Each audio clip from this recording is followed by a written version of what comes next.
Токтогул Сатылганов 1864-жылы азыркы Токтогул районуна караштуу Кетмен төбө өрөөнүндөгү Сасык Жийде айылында туулган.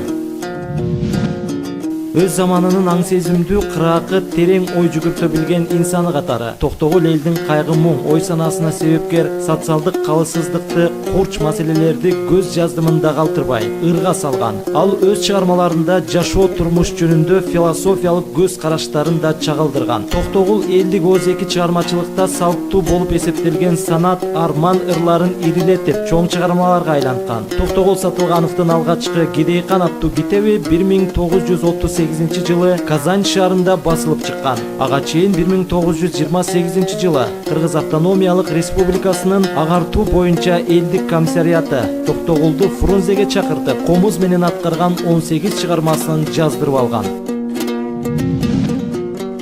Токтогул Сатылгановдун элеси Кыргыз Республикасынын 100 сом номиналдык банкнотуна түшүрүлгөн.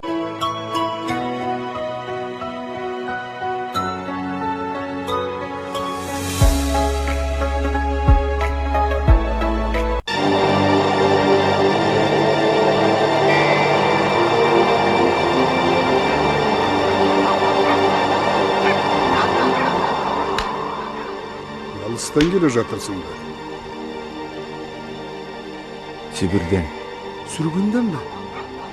2 жылдан бери жолдом. Бала шакаң бармы? Бар эле. Азыр бир Кудай өзү билет.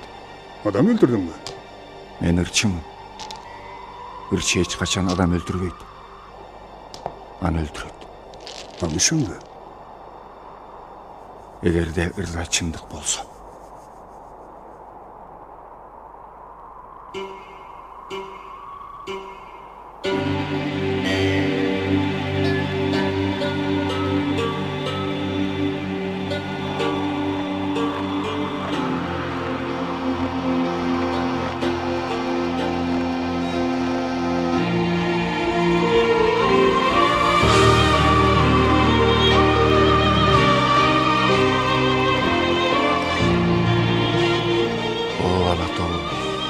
Бул